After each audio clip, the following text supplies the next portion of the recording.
The Albanese government's announcement of a $7.2 billion funding package towards the Bruce Highway is being welcomed by Roads Australia.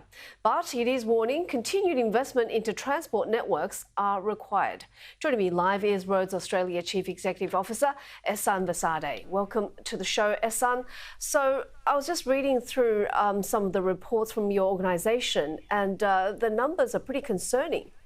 Absolutely, Leigh.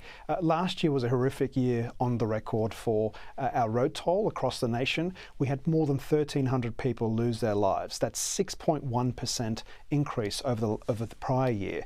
And the trend post-COVID has been really, really poor.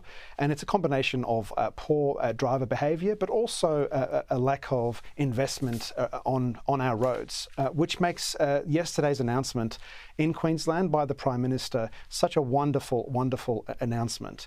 This money that's been found by the federal government in a fiscally constrained environment, in difficult economic conditions, $7.2 billion is not easy to find. And so we have to commend the federal government and also the many organisations that have been calling for this funding, the many road safety organisations, local mayors, councils, and the local government, the state government, for securing this funding, which will go a long way in tackling that fatal hotspot, the Bruce Highway, 41 people losing their lives last year there in Queensland. This is very, very welcome news, this funding.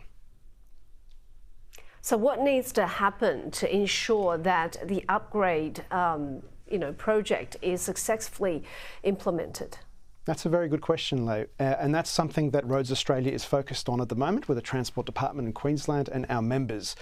So many of the Tier 2 and Tier 3 construction firms will benefit from this funding. They will be the ones that will deliver this work, and they will very thankfully be delivering this work on behalf of the community and the government. But we have to ensure that it happens in a way that provides value for money to the taxpayer and happens very efficiently and very quickly. So the way this is staged, the way the procurement happens is going to be crucial. What has been very heartening for us at Roads Australia to hear is that the federal government has moved away from the previous funding arrangements with the states where it used to be very prescriptive about the scope around these projects. Back in the prior kind of funding arrangements, state governments had to contend with very defined scoping and funding arrangements with the federal government, with the intention from the federal government being that we would keep things within budget. That had the opposite outcome, actually, that we did see scope creep and we did see funding creep and timelines creeping. Now the federal government, under the new funding arrangements, is much more focused on outcomes. This particular announcement has basically told the state government in Queensland that, look, these are the outcomes we want to get to. Safer roads in these particular hotspots. It is now up to you as the experts with the industry to come up with how this will be delivered.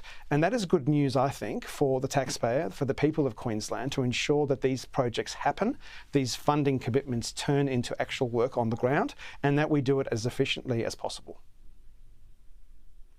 Speaking of that, how do our roads and the way they're managed compare to other countries? That's a very good question. As you and I were chatting offline before, I think it's all very much relative. You know, where I was born in Iran, driver behaviour, the road kind of investment framework is, completely on a different scale to Australia. You know, when you travel back from those parts of the world, and I hope you don't mind me saying, you just travel back from a different part of the world in South America, I believe. Yes. Correct. Your behaviour almost changes. Those Peruvian potholes. Exactly, Peruvian potholes and dodging, cars, even where there are, you might assume, is a safe place to cross the road. So we are actually, I think we should be incredibly grateful that we have come a long way in terms of the condition of our roads comparably to other countries, the driver behaviour in terms of accepting that seatbelts are a must. The only thing I would say is that, sadly, over the last couple of years, post-COVID, we have actually gone backwards around the driver behaviour angle.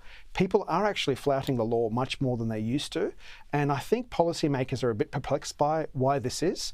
Some contend that this might be because people were, responding to all of the requirements around COVID and restrictions, and now they're going the opposite direction and thinking that, they're the only safe driver on the road. So seat belts, speed limits, drink driving, helmets, if you're driving a motorbike, those stats are actually going backwards. So even though we are ahead of other countries around the world, thankfully so, we do need to keep an eye on those stats, and we also at the same time need to keep an eye on the fact that due to our climate situation, we are seeing much more flooding, we are seeing much more hazards on our roads, we are seeing much more load on the freight network. So we need to invest more, much more in maintaining our roads than before. And there is a backlog across a number of states. So this funding will go a long way in Queensland, but we need to see the same level of commitment and funding across the country, in New South Wales, in Victoria, in other parts of the road corridors, to ensure that we are all kept safe.